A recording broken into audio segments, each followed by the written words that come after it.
Bonjour chers amis, j'espère que vous allez bien.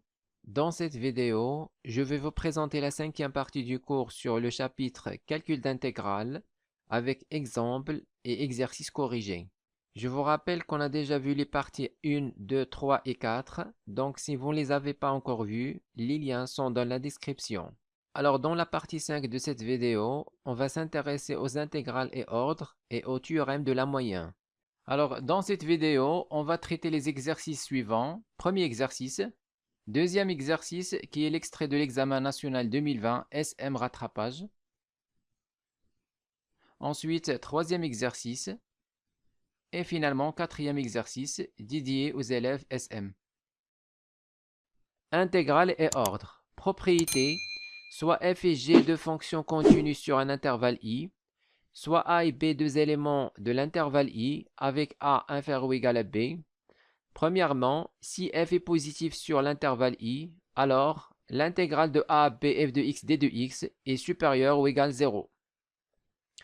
Donc ici on dit que si une fonction f est positive sur un intervalle i et a et b appartient à l'intervalle i, donc la fonction f est positive sur l'intervalle ab, alors dans ce cas, on aura intégrale de a à b de f de x d de x est aussi supérieur ou égal 0. Donc, avec condition que la borne sup b soit supérieure ou égale la borne inf a.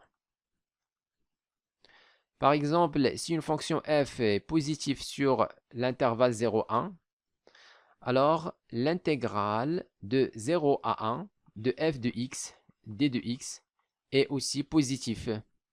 Mais l'intégrale de 1 à 0 de f de x d de x est inférieure ou égale 0, car ici la borne sup est inférieure à la borne inf. Et bien sûr, on a déjà vu que intégrale de a à b de f est égale moins intégrale de b à a de f. Donc, si on change les bornes, sup et inf, on ajoute signe moins. Alors ici, on a une implication, c'est-à-dire le sens direct. Si f est positif sur i, alors intégrale de a, b, f de x, d de x est supérieur ou égal à 0, avec bien sûr b supérieur ou égal à a. Alors, est-ce qu'on a le sens opposé? Alors, non. Si l'intégrale de a à b de f de x, d de x est positif ou nul, alors la fonction f n'est pas positive ou nulle. Donc ça, c'est faux. On n'a pas cette implication. Deuxième propriété, si quel que soit x appartenant à i, f de x inférieur ou égal à j de x, alors intégrale de a à b f de x d de x est inférieure ou égale intégrale de a à b g de x d de x.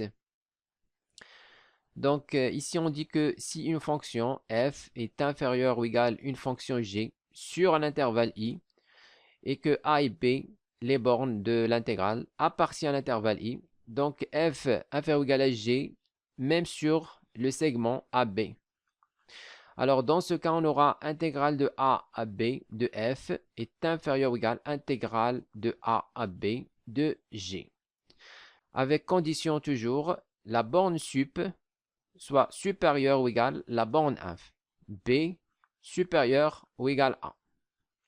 Alors comme dans la propriété 1, on n'a pas le sens opposé. C'est-à-dire que c'est intégrale de f inférieure à intégrale de g, on n'a pas f inférieur ou égal g. Alors maintenant, on passe à la troisième propriété. Valeur absolue de intégrale de a à b, f de x d de x, est inférieure ou égale intégrale de a à b, valeur absolue de f de x d de x. Alors, preuve. Alors, comme la fonction f est continue sur l'intervalle i, alors d'après un théorème qu'on a déjà vu, la fonction f admet une primitive qu'on appelle grand F par exemple. Alors, soit grand F, une primitive de petit f sur l'intervalle i. Alors, on a intégrale de a à b, f de x, d de x est égal à, entre crochets, on va avoir grand F de x, la primitive de petit f, de a à b, égale grand F de b moins grand F de a. Alors, comme grand F est la primitive de petit f sur l'intervalle i, alors on a quel que soit x appartenant à l'intervalle i, on aura grand f' de x égale petit f de x. Et d'après l'hypothèse de la propriété numéro 1, on a supposé que f est positif sur i. Alors, si f est positif sur l'intervalle i, alors on va avoir f' ou bien grand f' est positif. Alors, quel que soit x appartenant à i, on aura grand f de x, grand f' de x est positif ou nul. Alors, grand f est croissante sur l'intervalle i.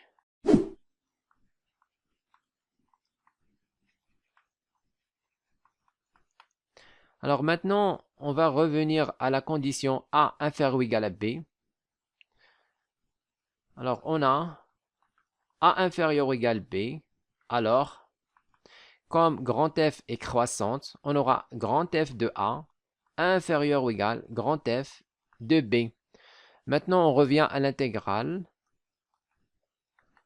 Intégrale de a à b de f de x d de x, qui est en fait f de b, grand f de b moins grand f de a.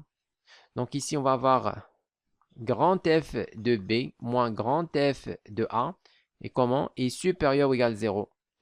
Et c'est quoi ça? C'est rien que l'intégrale de a à b. Donc l'intégrale de a à b, f de x d de x est supérieur ou égal à 0, ce qu'il fallait démontrer. Donc on a supposé que f est positif sur l'intervalle i et on a montré que l'intégrale de a à b, f de x d de x est positif ou nul avec la condition a inférieur ou égal à b, c'est-à-dire la borne sup est supérieure ou égale à la borne inf de l'intégrale. Alors maintenant pour la deuxième propriété, si quel que soit x appartenant à i, f de x inférieur ou égal à j de x, alors intégrale de f de a à b, intégrale de a à b f de x d de x inférieur ou égal à intégrale de a à b j de x d de x. Donc il suffit d'appliquer le résultat de la propriété 1 en posant, alors on pose. Donc on va appliquer le résultat de la propriété 1 à la fonction h de x égale à. Donc ici on va prendre g de x moins f de x.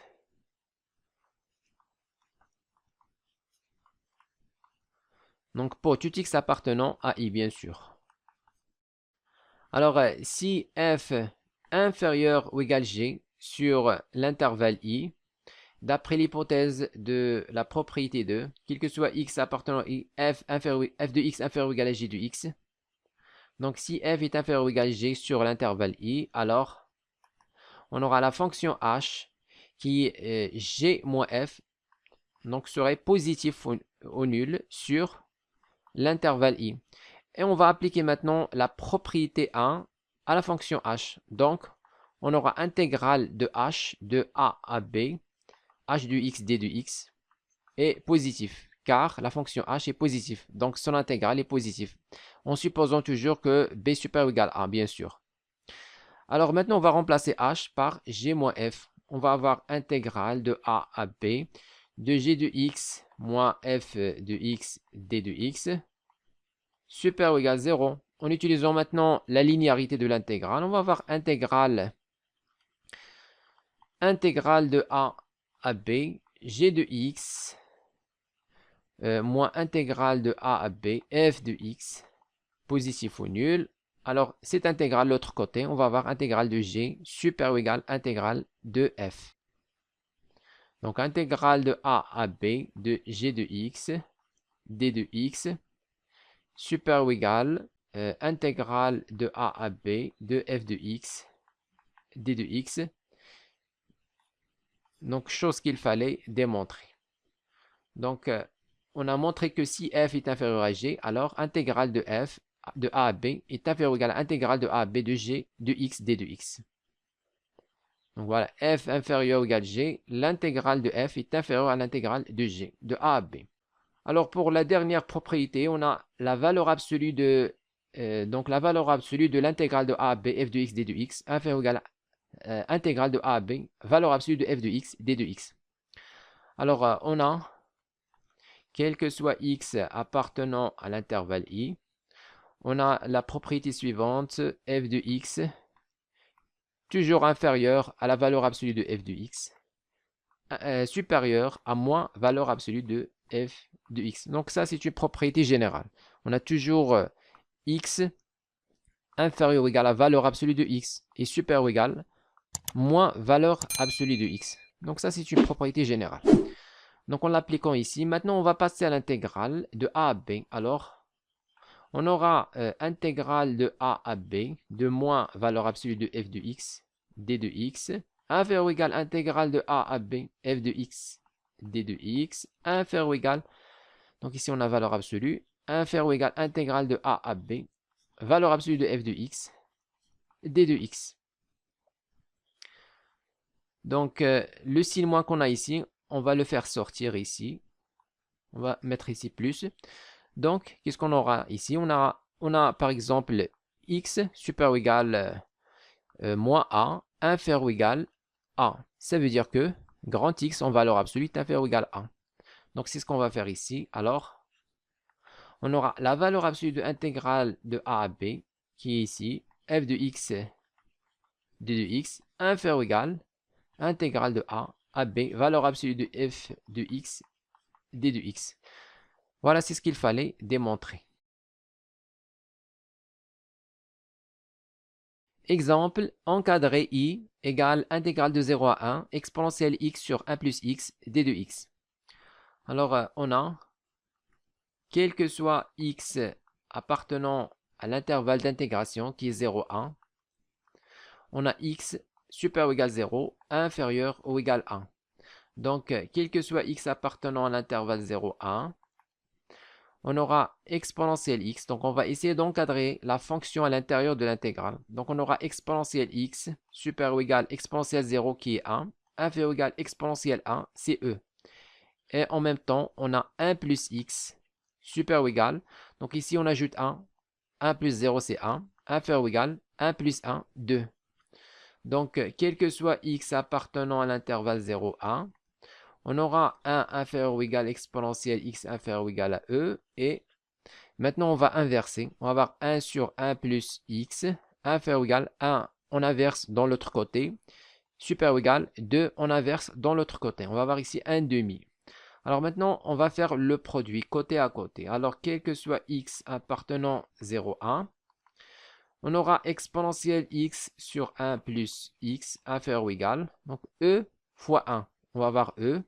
1 demi fois 1. Donc, supérieur ou égal 1 demi.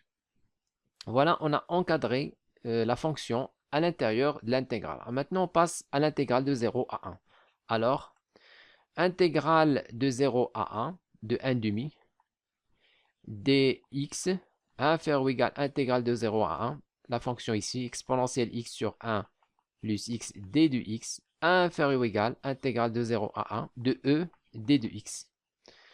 Alors, intégrale de 0 à 1, ça c'est i. Donc, on remplace cette intégrale par i. Alors, on va avoir i supérieur ou égal, inférieur ou égal. Donc, ici, on a une constante à l'intérieur de l'intégrale. Alors, toujours lorsqu'on a une constante, on fait sortir à l'extérieur. Donc, on va mettre ici e. Et on fait la différence. Borne sup moins borne inf. Donc, 1 moins 0, c'est 1. Même chose ici, dans cette côté, on a 1 demi une constante, on fait sortir à l'extérieur de l'intégrale. Et on aura 1 moins 0, c'est 1. Donc voilà l'encadrement de i. Alors, exercice d'application. Première question, montrer que 0 inférieur ou égal intégrale de 1 à pi sur 2, sinus t sur t dt, inférieur ou égal à pi sur 2, moins 1. Donc, on a, alors, quel que soit t appartenant à l'intervalle d'intégration ici, qui est 1 pi sur 2, on aura t supérieur ou égal à 1, inférieur ou égal pi sur 2. Alors, quel que soit t appartenant à l'intervalle 1 pi sur 2, donc on va, comme tout à l'heure, on va encadrer la fonction à l'intérieur de l'intégrale. Alors, sinus de t est inférieur ou égal à 1, donc cette propriété est toujours vraie, et donc ici on a t supérieur ou égal à 1, alors 1 sur t inférieur ou égal à 1. Alors, quel que soit t appartenant à l'intervalle 1 pi sur 2, Donc, on va faire le produit sinus t sur t inférieur ou égal 1 fois 1, c'est 1. Et supérieur ou égal 0, car t est positif sur l'intervalle 1 pi sur 2 et sinus t positif aussi sur 1 pi sur 2. Donc la fonction sinus est positive sur 0 pi sur 2, donc en particulier sur 1 pi sur 2. Alors maintenant on va intégrer de 1 à pi sur 2. Alors on va avoir intégrale de 1 à pi sur 2 de 0 inférieur ou égal, bien sûr ici dt.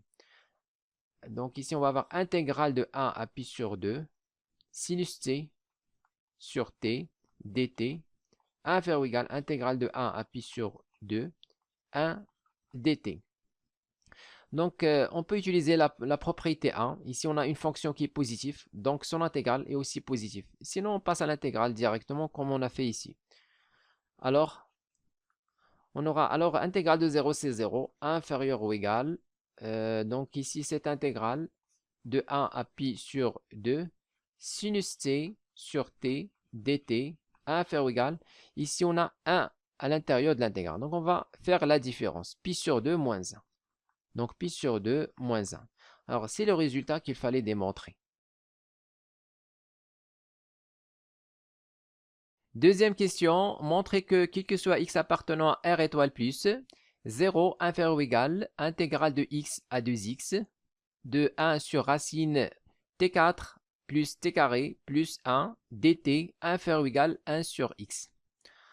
Alors ici, il faut montrer cette double inégalité. Alors par exemple, pour la première inégalité, donc on a la fonction 1 sur racine toujours positif et x appartient à R étoile plus. Donc 2x est supérieur à x sur R étoile plus. Donc la borne sup est supérieure à la borne inf. Et la fonction à l'intérieur de l'intégrale 1 sur racine est positif, donc son intégrale est positive. Donc on peut facilement démontrer la première inégalité. Alors pour la deuxième inégalité, donc il faut majorer cette intégrale par 1 sur x. Alors normalement c'est quoi 1 sur x? 1 sur x, c'est la primitive de moins 1 sur x au carré. C'est aussi égal à la primitive de moins 1 sur, alors x carré, c'est racine de x à la puissance 4. Donc ici, à l'intérieur de l'intégrale, il faut garder uniquement racine t à la puissance 4. Il faut se débarrasser de t carré plus 1 pour avoir 1 sur x, bien sûr. Donc c'est ça la stratégie qu'on va suivre. Alors tout d'abord, deuxième question, tout d'abord on va dire soit x appartenant à R étoile plus. Alors, on a déjà dit ça, la fonction à l'intérieur est positive. Donc on va démontrer tout d'abord la première inégalité. On a, quel que soit t appartenant à l'intervalle d'intégration qui est x 2x, bien sûr x est positif, donc la borne sup est supérieure à la borne inf, ça c'est évident. Alors, on aura 1 sur racine de t à la puissance 4 plus t au carré plus 1 est positif ou nul. Donc ça c'est évident. Alors directement 0 inférieur ou égal intégrale de x à 2x 1 sur racine t à la puissance 4 plus t carré plus 1 dt. Donc ça c'est une application directe de la propriété. Alors maintenant on passe à la deuxième inégalité. Il faut majorer cette intégrale par 1 sur x. On a déjà dit ça ici. Donc la primitive de 1 sur x, c'est moins 1 sur x carré. On va l'écrire sous forme moins 1 sur racine x à la puissance 4. Donc ici, il faut se débarrasser de t carré plus 1. Il faut garder uniquement t à la puissance 4 avec la racine. Donc on a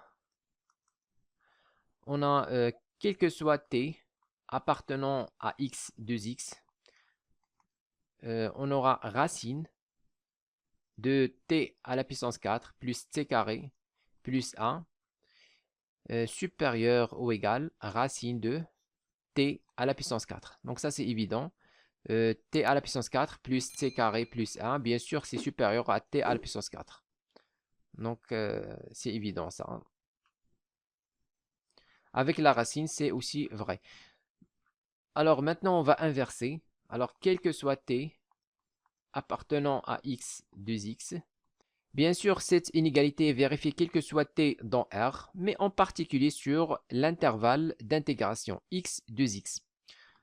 Alors maintenant, on va inverser, on va avoir 1 sur racine de t à la puissance 4 plus t au carré plus 1, inférieur ou égal 1 sur racine. Alors t à la puissance 4, c'est t à la puissance 4 avec la racine, c'est t carré. Alors maintenant, on va intégrer de x à 2x.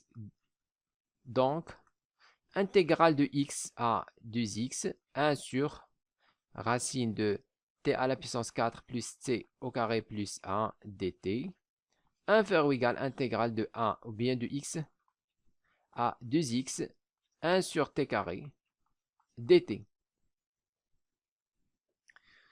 Donc, on va avoir intégrale de x à 2x, 1 sur la racine de t à la puissance 4 plus t carré plus 1 dt, inférieur ou égal, on va calculer ça.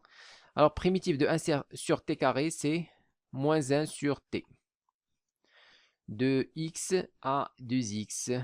Alors, on va calculer. Donc, on va avoir intégrale de x à 2x, 1 sur racine, t4 plus t carré plus 1 dt, inférieur ou égal.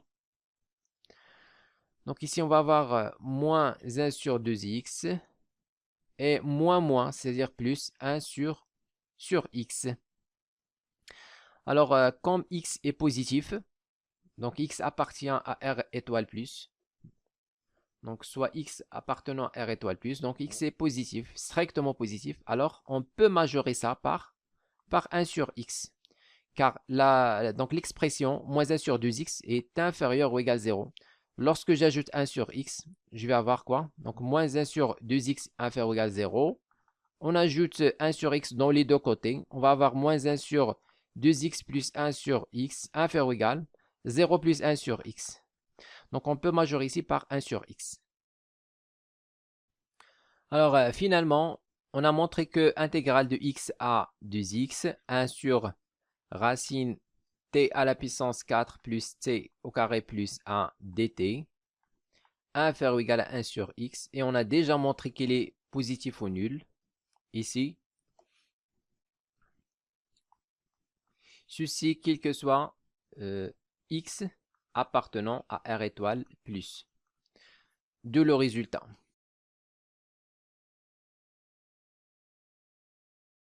Exercice d'application 2, extrait de l'examen national 2020 sciences mathématiques rattrapage. Pour tout entier naturel n supérieur ou égal à 2, on pose in égale intégrale de 0 à 1 x à la puissance n, ln de 2 moins x d de x. Première question, montrer que la suite in est décroissante et en déduire qu'elle est convergente. Alors, première question. Donc ici, pour étudier la monotonie de la suite in, on va calculer in plus 1 moins in. Donc ça, c'est égal à intégrale de 0 à 1, x à la puissance n plus 1, ln de 2 moins x d de x, moins intégrale de 0 à 1, x à la puissance n, ln de 2 moins x d de x, égale à. Donc maintenant, on va utiliser la linéarité de l'intégrale. Donc intégrale de 0 à 1, x à la puissance n plus 1 ln de 2 moins x, moins cette expression, x à la puissance n, ln de 2 moins x, donc le taux d de x. Donc ça, c'est égal à intégrale de 0 à 1. Donc ici, on va factoriser par x à la puissance n, ln de 2 moins x. Donc x à la puissance n, facteur ln de 2 moins x, d de x. Alors ici, il reste x. Ici, il reste moins 1. Alors maintenant, on va essayer d'encadrer la fonction à l'intérieur de l'intégrale. Alors on va l'encadrer sur l'intervalle d'intégration qui est 0, 1. Alors, quel que soit x appartenant à l'intervalle 0, 1, alors x est supérieur ou égal à 0, donc x à la puissance n aussi supérieur ou égal à 0. Et x moins 1, Alors ici, x est inférieur ou égal à 1, donc x moins 1 inférieur ou égal à 0. Et 2 moins x. Alors ici, on a moins x. Donc x entre 0 et 1. Alors moins x entre moins 1 et 0. Donc maintenant, on va ajouter 2 dans les trois côtés. On va avoir ici 2 moins 1, c'est 1. Inférieur ou égal, 0 plus 2, c'est 2.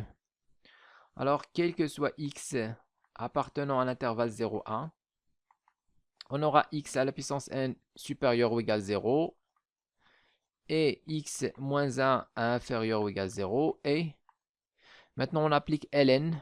Donc, ln de 2 moins x supérieur ou égal ln de 1 qui est 0.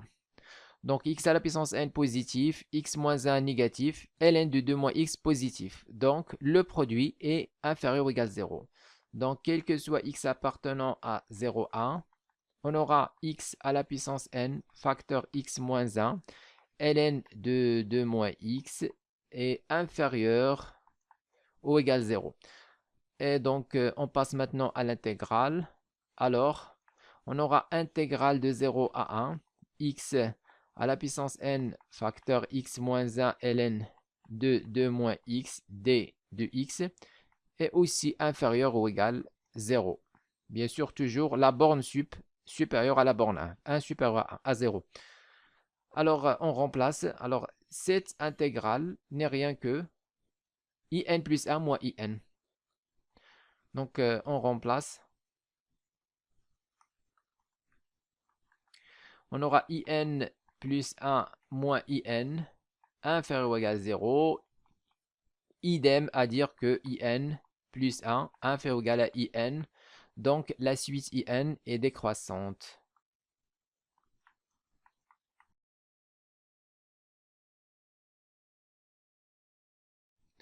Alors maintenant, on passe à la deuxième question. En utilisant une intégration par partie, montrez que in égale 1 sur n plus 1 intégrale de 0 à 1 x à la puissance n plus 1 sur 2 moins x d de x. Donc, deuxième question. Alors, in, c'est intégrale de 0 à 1 x à la puissance n ln de 2 moins x d de x. Donc, la question, c'est de montrer qu'il est égal à 1 sur n plus 1, x à la puissance n plus 1 sur 2 moins x. Donc, en utilisant une intégration par partie. Donc, pour avoir x à la puissance n plus 1, il suffit d'intégrer x à la puissance n. Donc, la primitive de x à la puissance n, c'est quoi? C'est x à la puissance n plus 1 sur n plus 1. Donc, on va avoir exactement x à la puissance n plus 1 sur n plus 1. Et lorsqu'on dérive ln de 2 moins x, donc ln de 2 moins x prime, c'est quoi? C'est moins 1 sur 2 moins x. Donc, voilà, on va avoir ça. Donc, il faut intégrer x à la puissance, ou bien primitiver x à la puissance n, et dériver ln de 2 moins x. Sinon, on peut utiliser la méthode ALPES. Donc voilà, il faut trouver que in égale 1 sur n plus 1, intégrale de 0 à 1, x à la puissance n plus 1 sur 2 moins x d de x. Donc on pose ux égale, c'est la fonction qu'on veut dériver, c'est-à-dire ln de 2 moins x.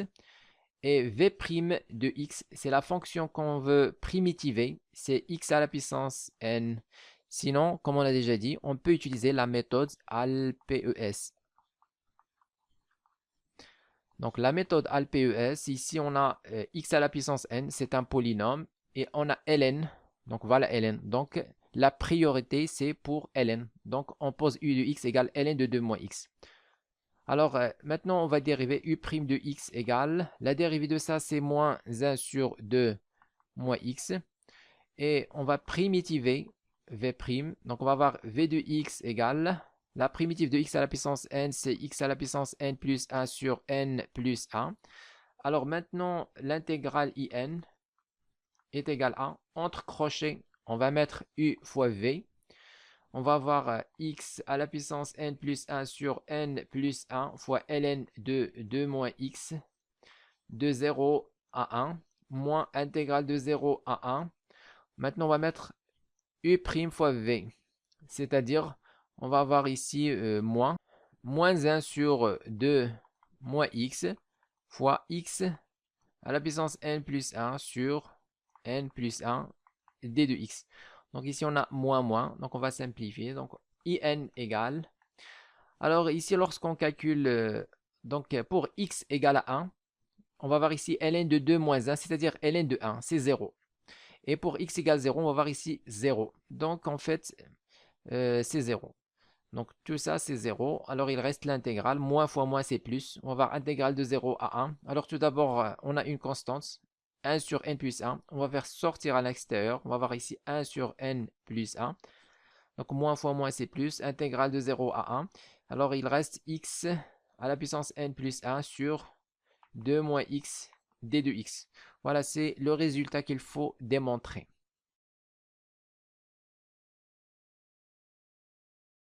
Alors maintenant, on passe à la troisième question. On dit montrer que quel que soit n supérieur ou égal à 2, 0 inférieur ou égal à in, inférieur ou égal à 1 sur n plus 1. On déduire la limite de in. Donc ici, pour montrer que in est supérieur ou égal à 0, il suffit de montrer que la fonction à l'intérieur de l'intégrale est positive. Et en utilisant la propriété 1. Donc c'est évident ici. On a déjà dit ça. Donc comme vous voyez ici, on a déjà dit que x à la puissance n est positif et ln est positif. On a déjà vu ça. Donc le produit est positif sur 0, 1. Donc on va montrer la première inégalité. Question 3, on a quel que soit x appartenant à l'intervalle 0, 1, on a x à la puissance n, ln de 2 moins x est comment? Est positif. On a déjà montré ça dans la question précédente, la question numéro 1. On a montré que ln 2 moins x positif et x à la puissance n positif sur 0, 1. Donc le produit est positif. Donc directement on va avoir in supérieur ou égal 0. C'est-à-dire in c'est l'intégrale de 0 à 1 de cette expression. En appliquant la propriété 1, bien sûr. Maintenant, on passe à la deuxième inégalité. Il faut montrer que in inférieur ou égal à n plus 1. Maintenant, on va utiliser la deuxième expression de in. On a déjà 1 sur n plus 1. Donc, il suffit de majorer l'intégrale de 0 à 1, x à la puissance n plus 1 sur 2 moins x par 1. Donc, on a un in, c'est l'intégrale de 0, ou bien 1 sur n plus 1. 1 sur n plus 1, intégrale de 0 à 1, x à la puissance n plus 1 sur 2 moins x d de x. Donc il suffit de montrer que cette intégrale est majorée par 1, inférieur ou égal à 1. Alors pour cela, on va dire on a quel que soit x appartenant à l'intervalle 0, 1, on a x à la puissance n plus 1 inférieur ou égal à 1. C'est normal car x est inférieur ou égal à 1. Donc même chose, x à la puissance n plus 1 aussi inférieur ou égal à 1. Et on a aussi 1 sur 2 moins x. On a déjà majoré dans la question 1. Donc, on a ici, donc on a déjà montré ici que 2 moins x est supérieur ou égal à 1. Donc, l'inverse, 1 sur 2 moins x est inférieur ou égal à 1. Donc, on a déjà montré que 2 moins x est supérieur ou égal à 1. Donc, 1 sur 2 moins x est inférieur ou égal à 1. Alors maintenant, on va faire le produit. Alors, quel que soit x appartenant à l'intervalle 0, 1, on va avoir x à la puissance n plus 1, donc le produit, sur 2 moins x. Alors, bien sûr, ici, x est positif. Donc, x à la puissance n plus 1 est positif. Et même chose ici, 1 sur 2 moins x est positif. Donc, car 2 moins x est inférieur ou égal à 2. Donc, inférieur ou égal à 2. Donc, lorsqu'on inverse, on va avoir supérieur ou égal à 1,5. Donc, positif. Maintenant, on fait le produit. On va avoir x à la puissance n plus 1 fois sur 2 moins x inférieur ou égal à 1 fois 1, c'est 1. Alors, maintenant, on passe à l'intégrale. Alors, intégrale de 0 à 1 de x à la puissance n plus 1 sur 2 moins x, d de x inférieur ou égal intégrale de 0 à 1, de 1, d de x. Donc cette intégrale vaut 1. Voilà, on a majoré cette intégrale par 1. Donc on revient à in. Alors, in. Donc pour avoir in, il suffit de multiplier les deux côtés par 1 sur n plus 1. Inférieur ou égal à 1 sur n plus 1. Voilà, c'est ce qu'il fallait démontrer. Alors, conclusion, on a in supérieur ou égal à 0, inférieur ou égal à 1 sur n plus 1. Donc, ceci, quel que soit n, supérieur ou égal à 2. Puis, on nous demande de calculer la limite de in. Alors, la limite de in est égale à 0. Donc, ça, c'est évident, car la limite de 1 sur n plus 1 est égale à 0. Donc, d'après le théorème des gendarmes, la limite de in est égale à 0. Deuxièmement, la valeur moyenne et le théorème de la moyenne. Théorème, inégalité de la moyenne. Soit f une fonction continue sur un intervalle i, soit a et b deux éléments de l'intervalle i avec a inférieur ou égal à b. S'il existe deux réels petit m et grand m tels que, quel que soit x appartenant à l'intervalle ab, f de x supérieur ou égal à m inférieur ou égal à grand m, alors l'intégrale de a à b f de x d de x supérieur ou égal petit m facteur b moins a inférieur ou égal grand m facteur b moins a. Donc ici la fonction f est continue sur un intervalle i, a et b deux éléments de i. Donc la fonction f est continue sur le segment AB. Alors d'après ce qu'on a déjà vu dans le chapitre limite et continuité, toute fonction continue sur un segment, alors elle est bornée sur ce segment. On a déjà vu que l'image d'un intervalle ou bien l'image d'un segment par une fonction continue est un segment. Donc en général, petit m correspond à la valeur minimale de f sur l'intervalle AB et grand M, c'est le maximum de f de x sur l'intervalle AB. Alors, pour la démonstration de la double inégalité, donc, on va utiliser la propriété précédente. Donc ici, on a cette condition. Alors, quel que soit x appartenant au segment AB, tel que f de x supérieur ou égal à petit m inférieur ou égal à grand M, alors par passage à l'intégrale, on va avoir intégrale de a à b. Intégrale de a à b de petit m d de x inférieur ou égal intégrale de a à b f de x d de x inférieur ou égal intégrale de a à b de grand M d de x.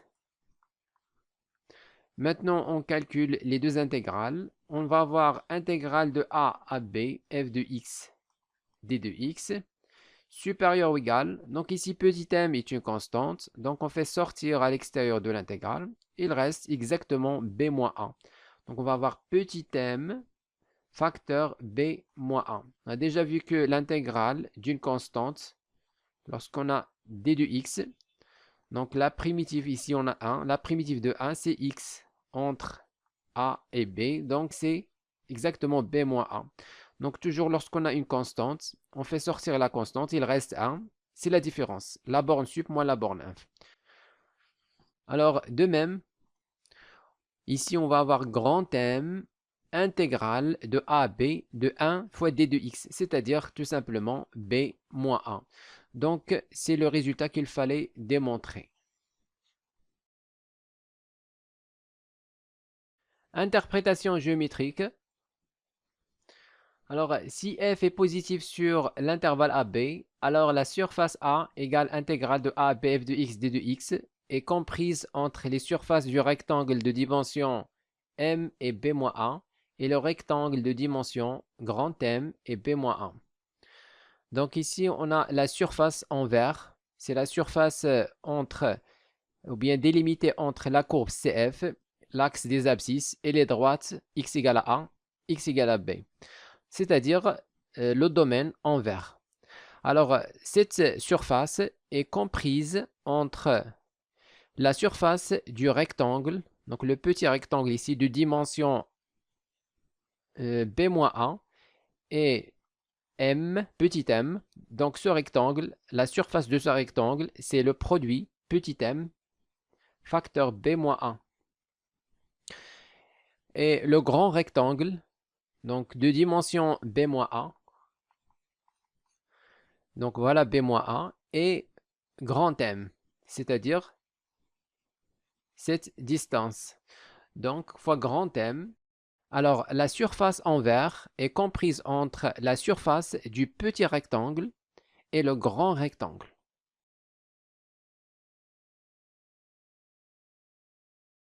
Théorème et définition. Théorème de la moyenne. Soit f une fonction continue sur un intervalle i, soit a et b deux éléments de l'intervalle i avec a inférieur ou égal à b, alors il existe au moins un réel c dans l'intervalle ab tel que f de c égale 1 sur b-1 intégrale de a à b f de x d de x. Le réel mu égale 1 sur b-1 intégrale de a à b f de x d de x s'appelle la valeur moyenne de f sur l'intervalle ab. Donc ici toujours on a la fonction f est continue sur l'intervalle ab et a et b deux éléments de l'intervalle ab. Donc on a la fonction f est continue sur le segment ab. Alors, il est borné sur ce segment. Donc, l'image du segment AB par la fonction f qui est continue est égale au segment petit m, grand M, où petit m est égal le minimum de f de x sur le segment AB et grand M est égal le maximum de f de x sur le segment AB. On a déjà vu ça dans le chapitre limites et continuité. On a déjà vu que l'image d'un segment par une fonction continue est un segment. Alors, on aura quel que soit x appartenant à l'intervalle AB, on aura f de x supérieur ou égal le minimum, petit m, inférieur ou égal grand M, le maximum. Maintenant, on utilise le résultat précédent, c'est-à-dire par passage à l'intégrale. Alors, on va avoir petit m facteur b-a inférieur ou égal intégrale de a à b, f de x, d de x, inférieur ou égal grand M, facteur b, moins 1. Ensuite, on va diviser le tout par b-a pour avoir 1 sur b-a intégrale de a à b, f de x, d de x. On suppose que b est supérieur strictement à a. Donc ici, dans l'énoncé, on dit que b est supérieur ou égal à a. Alors, on suppose que b est supérieur strictement à a. Alors, on va voir petit m inférieur ou égal 1 sur b moins a, intégrale de a à b, f de x, d de x, inférieur ou égal grand M. Alors, on a déjà défini le réel 1 sur b moins a intégrale de a à b, f de x, d de x. On a appelé ça mu. C'est la valeur moyenne de la fonction f sur l'intervalle AB. Donc, petit m inférieur ou égal mu inférieur ou égal grand M. Alors, petit m et grand M sont la valeur minimum de f de x sur l'intervalle AB et la valeur maximum de f sur l'intervalle AB. Donc, en fait, petit m et grand M, les valeurs minimax sont atteintes par la fonction f. C'est-à-dire, il existe deux éléments alpha, bêta appartenant à l'intervalle AB au carré, tels que petit m le minimum soit égal à f de alpha et grand M le maximum soit égal à f de bêta. Alors dans ce cas, on aura mu supérieur ou égal petit m qui est f de alpha, inférieur ou égal grand M qui est f de bêta. Et maintenant, on peut utiliser le théorème des valeurs intermédiaires. Donc on a un réel mu compris entre deux images par une fonction qui est continue. Donc, d'après le théorème des valeurs intermédiaires, il existe au moins un élément C appartenant à l'intervalle AB ouvert tel que f de C égale à mu. Et mu, c'est 1 sur B moins A intégrale de A à B, f de x, d de x. Ce qu'il fallait démontrer.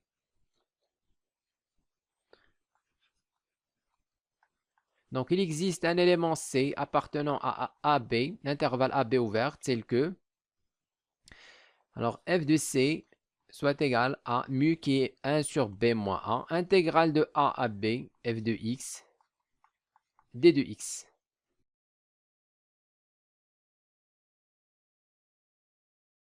Alors, interprétation géométrique. L'aire algébrique sous la courbe représentative de f est égale à celle d'un rectangle de base AB et de hauteur un point moyen de la courbe. Donc ici on a la surface en vert, on a déjà vu cette courbe. Donc la surface en vert, c'est la surface sous la courbe CF, ou bien délimitée par la courbe CF, l'axe des abscisses et les deux droites x égale à a et x égale à b. Donc c'est la surface ici en vert. Alors cette surface est égale à la surface du rectangle de dimension b moins a. Donc ici on a b moins a et de hauteur f de c. F de c, c'est la valeur moyenne qu'on a appelée mu. Alors ici, on a dans le théorème, on a dit qu'il existe au moins un élément C dans l'intervalle AB, tel que f de C égale à 1 sur B moins A, intégrale. Alors ici, on va multiplier de côté par B moins A. On va avoir B moins A, facteur f de C, égale à intégrale de A à B, f de x, d de x. Alors, c'est quoi cette intégrale? C'est l'aire. C'est l'aire A, c'est celui-là. C'est l'aire A délimité par la courbe CF, l'axe des abscisses, les deux droites x égale à A, x égale à B. C'est exactement la surface en vert ici. Alors, cette surface est égale à B moins A facteur f de C. C'est-à-dire, c'est la surface du rectangle de dimension B-A, c'est la base, c'est ça, B-A, et la hauteur mu égale à f de C, donc fois f de C.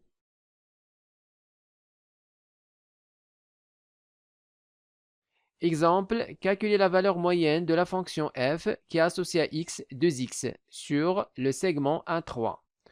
Donc, la valeur moyenne mu est égale à 1 sur 3 moins 1, donc 3 moins 1, intégrale de 1 à 3, f de x, d de x égale à 1 sur 2, intégrale de 1 à 3, f de x c'est 2x, d de x égale à 1 sur 2, la primitive de 2x c'est x carré, de 1 à 3, égale à 1 demi, facteur, on va avoir 3 au carré, moins 1 au carré.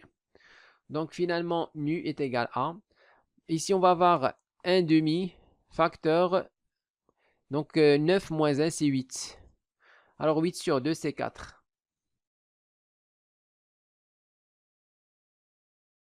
Alors exercice d'application 3. Première question, calculer la valeur moyenne de la fonction f de x égale 2 exponentielle de x sur 2 exponentielle x moins 1 sur l'intervalle 0, ln de 2.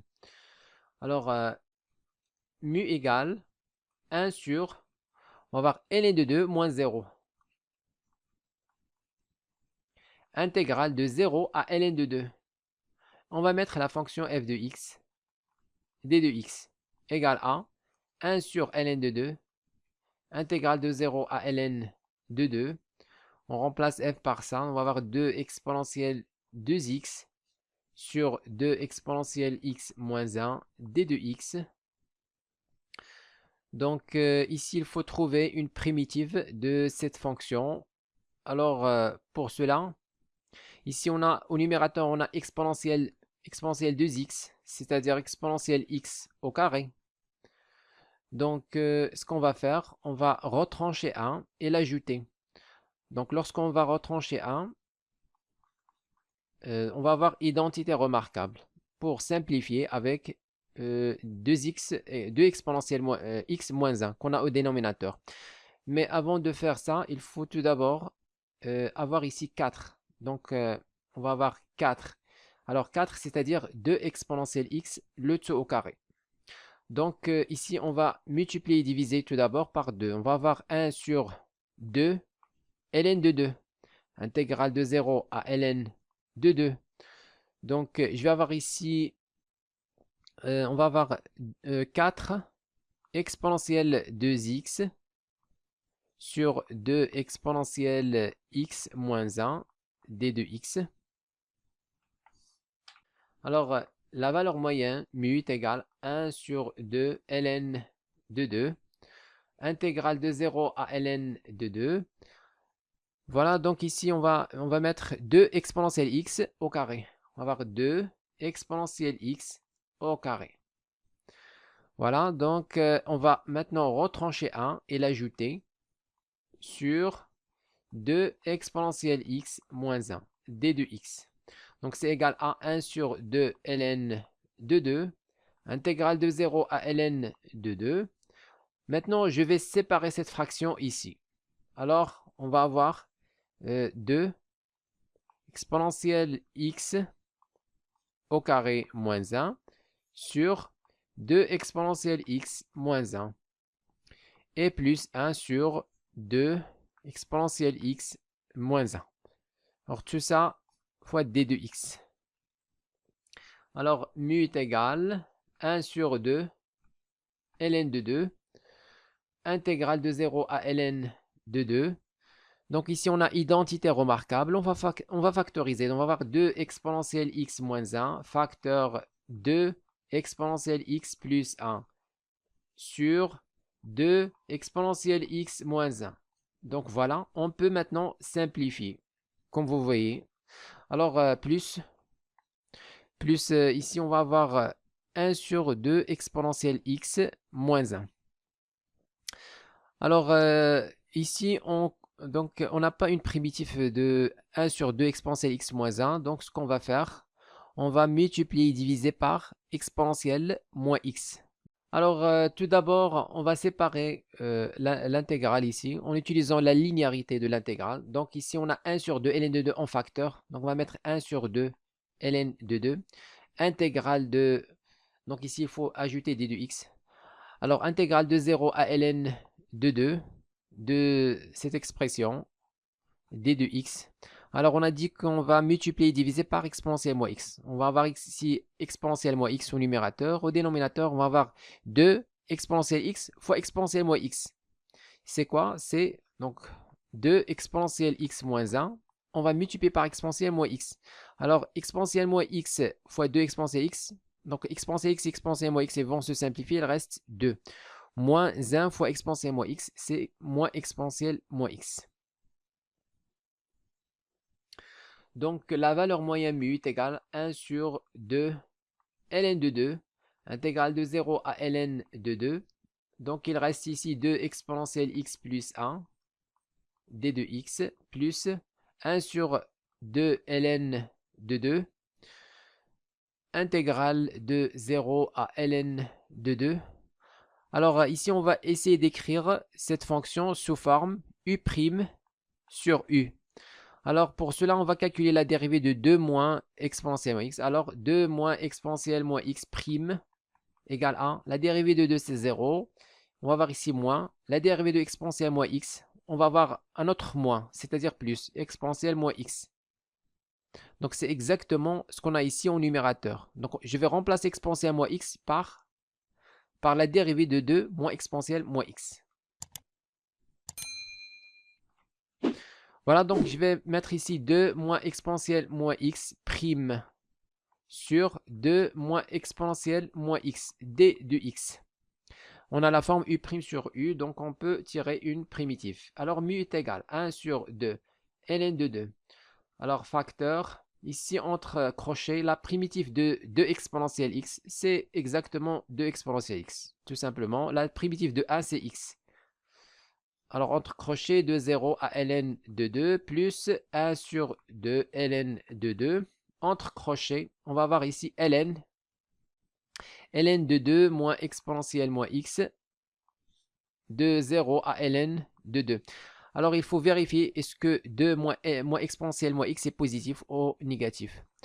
Donc, donc ici on a x entre 0 et ln de 2. Donc x supérieur ou égal 0, inférieur ou égal ln de 2. Donc exponentielle x. Donc exponentielle x supérieur ou égal à 1. Exponentielle 0 c'est 1. Inférieur ou égal exponentielle ln c'est 2. Maintenant, on va inverser. On va avoir exponentielle moins x supérieur ou égal à 1 demi, inférieur ou égal à 1. On multiplie par signe moins. On va avoir ici moins 1, inférieur ou égal exponentielle moins exponentielle moins x, inférieur ou égal à moins 1 sur 2. Et on ajoute 2. Alors 2.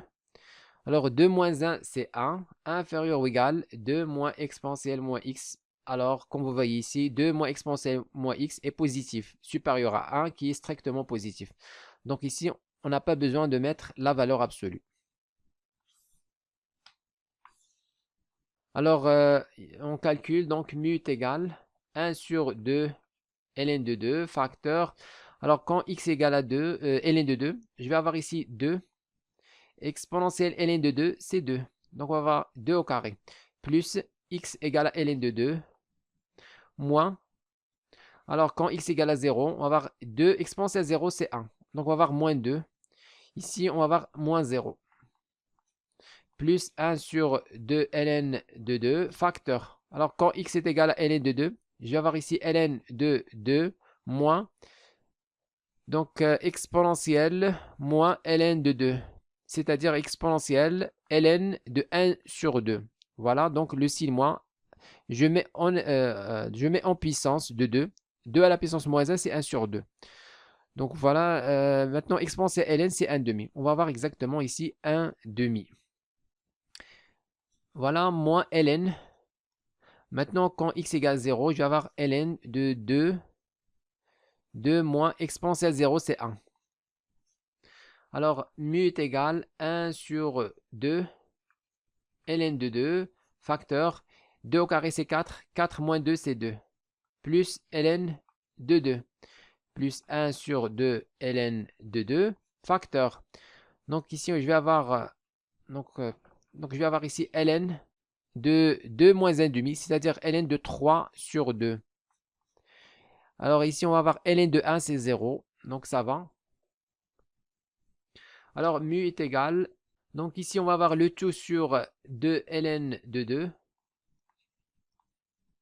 Alors, on va avoir ici 2 plus ln de 2. Ici, on va avoir ln de 3 demi. Donc, plus ln de 3 sur 2, c'est-à-dire ln de 3 moins ln de 2. On simplifie par ln de 2. Alors, finalement, mu est égal. Le tout sur 2 ln de 2. On va avoir 2 plus ln de 3.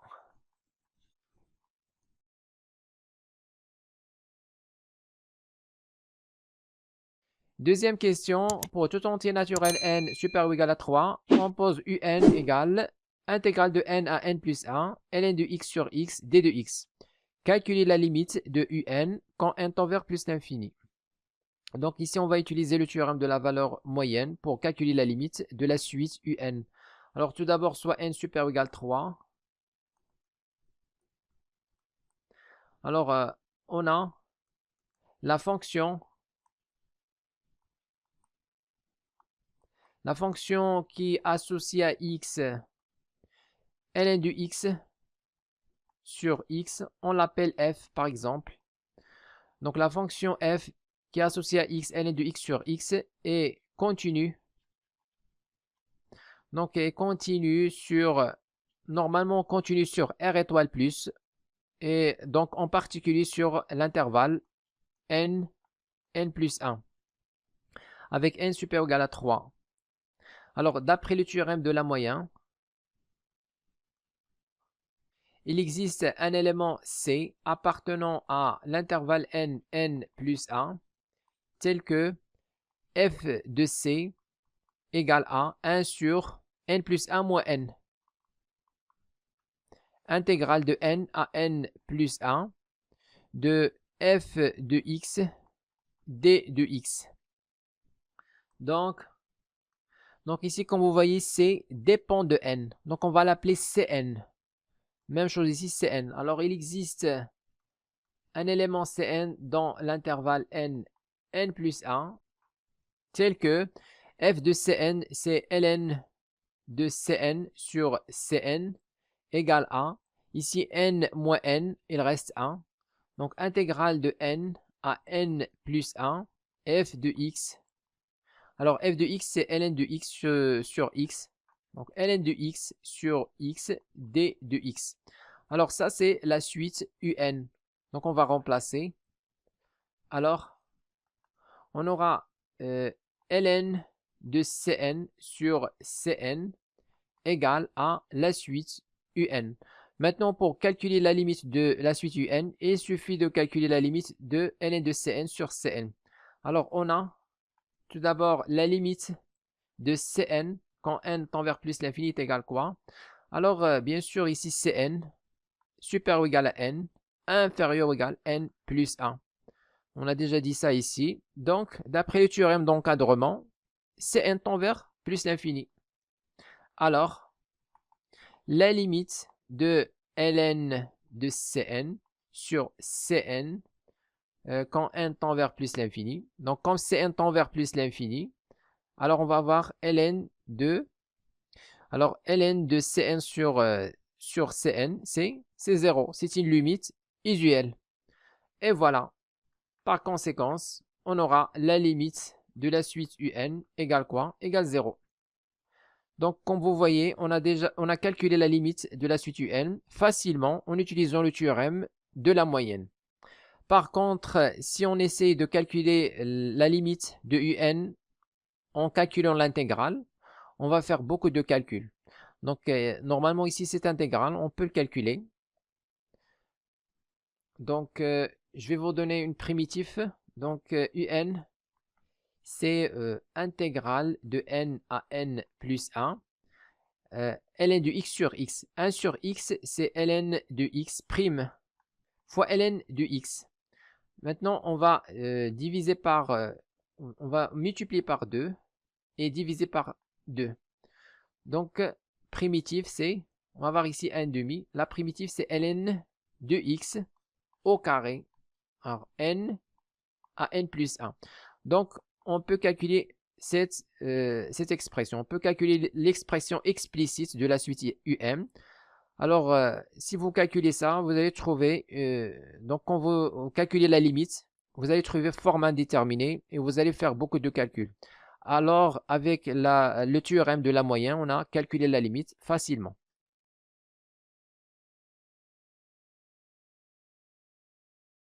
Exercice, on considère la fonction grand f définie sur 0 plus l'infini par f de x égale intégrale de x à 4x exponentielle moins t sur racine de t dt et f de 0 égale à 0.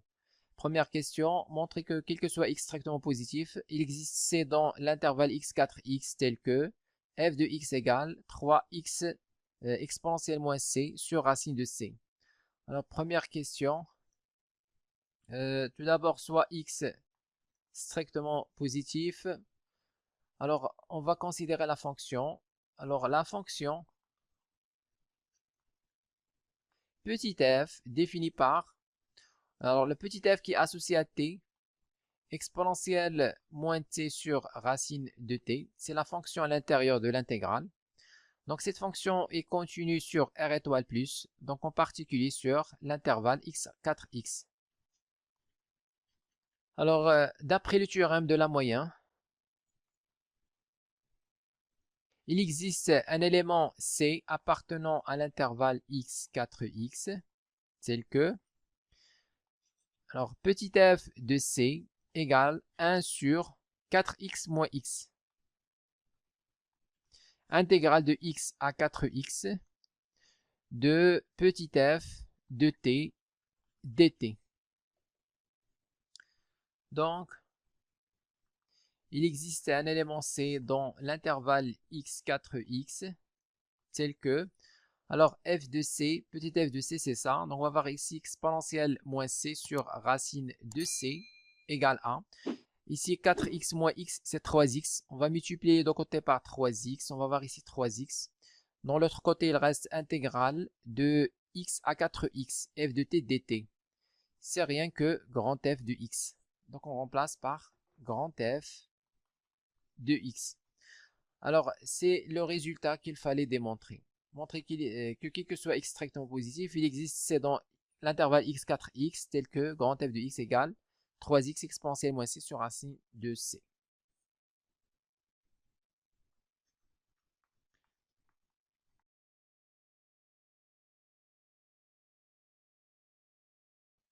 Maintenant, deuxième question. En déduire que quel que soit x strictement positif, grand F de x supérieur ou égal 3 demi racine du x exponentielle moins 4x inférieur ou égal 3 racine du x exponentielle moins x. Alors, deuxième question. On va appliquer le résultat précédent. On a donc tout d'abord soit x strictement positif. On a alors le c appartient à x4x. Donc c supérieur ou égal x inférieur ou égal 4x. Donc on va encadrer exponentielle moins c sur racine de c. Alors on va avoir donc ici moins c supérieur ou égal moins 4x inférieur ou égal moins x. Maintenant, on va appliquer exponentielle. On va avoir exponentielle moins c supérieur ou égal exponentielle moins 4x inférieur ou égal exponentielle moins x. Et on va encadrer 1 sur racine de c. Alors, racine de c, on va appliquer la racine ici dans tous les côtés. Je vais avoir ici racine de x et racine de 4x. Je fais l'inverse. Donc, on inverse 1 sur racine de c. Donc, je vais avoir ici l'inverse de racine 4x. Donc, supérieur ou égal 1 sur racine 4x inférieur ou égal l'inverse de racine de x, mais dans l'autre côté. Voilà. Alors maintenant, on va faire le produit. Alors, je vais avoir exponentielle moins c fois 1 sur racine de c, c'est-à-dire sur racine de c, supérieur ou égal, exponentielle moins 4x fois ça. Donc, je vais avoir ici exponentielle moins 4x sur, alors racine de 4, c'est 2. Je vais avoir ici 2 racines de x, inférieur ou égal, exponentielle moins x fois 1 sur racine de x, c'est-à-dire sur racine de x. Donc maintenant, pour trouver grand F de x, il suffit de multiplier par 3x dans tous les côtés. Alors, donc lorsque ici je multiplie par 3x, je vais trouver grand F de x. Donc je vais mettre ici grand F de x supérieur ou égal. Alors ici on multiplie par 3x, je vais avoir 3 sur 2. On a déjà un demi. Donc 3 sur 2, x sur racine de x. On a déjà racine de x au dénominateur. Il reste maintenant exponentielle moins 4x inférieur ou égal. Ici, je vais multiplier par 3x. Je vais avoir 3x sur racine de x et fois exponentielle moins x. Alors, grand F de x supérieur ou égal. Ici, on va avoir 3 demi. X sur racine de x, c'est racine de x, exponentielle moins 4x, inférieur ou égal 3. X sur racine de x, c'est racine de x, exponentielle moins x. Donc ceci, c'est quel que soit x strictement positif de le résultat.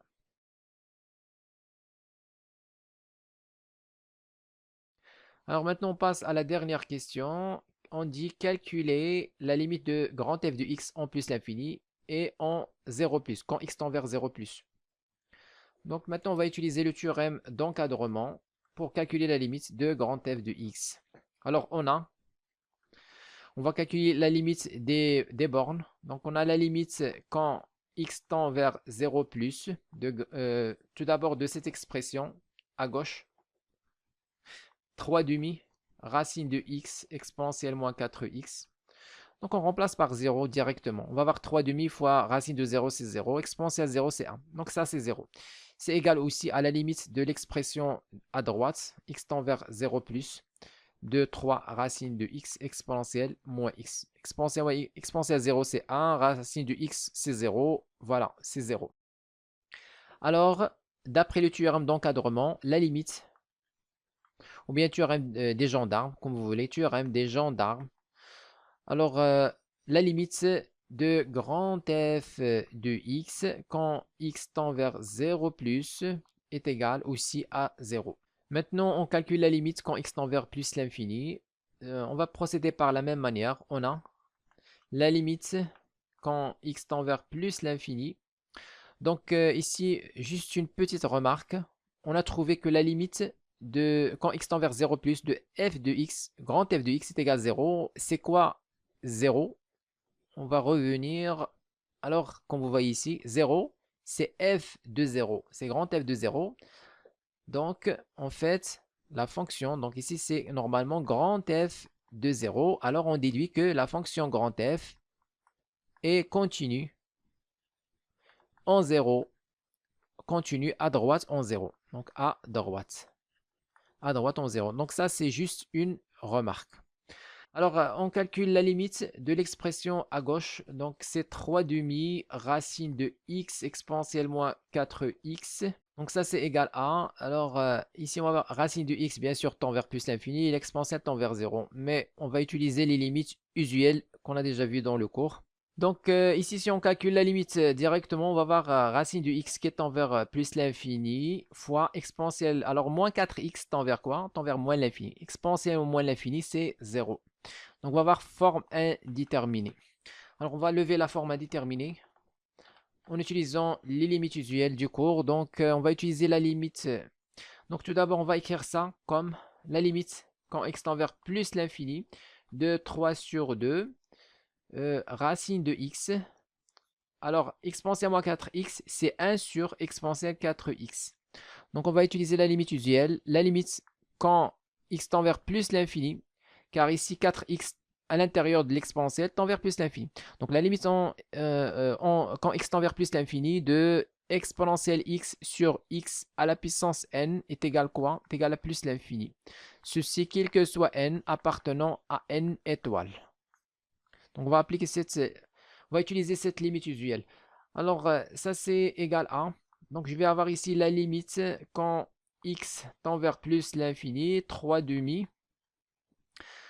Donc, il faut avoir même chose. Donc, ici, on a exponentielle x. Il faut avoir ici sur x, à la puissance quelque chose. Donc, ce qu'on va faire, on va avoir ici. Donc, je vais mettre exponentielle 4x. Au numérateur, je vais mettre. Donc, on va mettre 4x. On va multiplier par 4x et on va diviser par la même chose. Donc, on a déjà racine de x et on va diviser par 4x. Donc, ça, c'est égal à la limite quand x tend vers plus l'infini de 3 sur 2. Donc, je vais avoir ici 2 fois 4, 8. Donc, 3 sur 8. Et puis, racine de x sur x, c'est 1 sur racine de x. Alors, on va avoir 4x sur exponentielle 4x. Donc, c'est ça la limite usuelle normalement. On simplifie encore, on trouve la limite quand x tend vers plus l'infini. 3 sur 8, racine de x. Ici, on va l'écrire sous cette forme. On va avoir 1 sur exponentielle 4x sur 4x. Donc ça, c'est une limite usuelle. Quand x tend vers plus l'infini, 4x tend vers plus l'infini. On va avoir 1 sur plus l'infini, c'est 0. Donc, on a la limite de exponentielle 4x sur 4x quand x tend vers plus l'infini est égal à la limite quand grand x tend vers plus l'infini de exponentielle grand x sur grand x est égal à plus l'infini. Donc l'inverse tend vers 0. Et déjà, on a ici 1 sur racine de x aussi tend vers 0. Donc on va avoir 0 fois 0, c'est 0. Donc la limite quand x tend vers plus l'infini de 3 sur 2, racine de x exponentielle moins 4x, c'est 0. Alors on calcule la limite de l'autre expression, donc c'est la même chose à peu près. Donc on va avoir la limite. On a la limite quand x tend vers plus l'infini de 3x exponentielle moins x égale a. Donc 3 racine de x exponentielle moins x. Donc ici racine de x. Donc c'est égal à la limite quand x tend vers plus l'infini de 3. Donc ici je vais faire descendre exponentielle moins x au dénominateur pour avoir exponentielle x. Et puis au numérateur, on va mettre x, on va multiplier par x et diviser par x. Donc ici déjà on a racine de x sur x. On a multiplié et divisé par x. Donc c'est la limite quand x tend vers plus l'infini de 3 sur racine de x. Donc racine de x sur x, c'est 1 sur racine de x. Et puis ici, je vais avoir 1 sur exponentielle x sur x. Donc voilà la limite usuelle. Et tend vers quoi? Donc cette limite tend vers 0, plus l'infini. 1 sur plus l'infini, c'est 0. Et cette expression tend ici vers 0. Donc on va avoir 0 fois 0, c'est 0. Alors d'après le théorème d'encadrement, on déduit que la fonction grand f de x tend aussi vers 0. Donc cette expression tend vers 0 en plus l'infini. Même chose pour cette expression. Donc, conclusion, on déduit que la limite de grand f de x quand x tend vers plus l'infini est égale à 0. Donc ici, comme vous voyez, grâce au théorème de la moyenne, on a pu calculer la limite de grand f de x quand x tend vers 0 plus et la limite de grand f de x quand x tend vers plus l'infini. Alors, pour calculer la limite directement, c'est pas évident.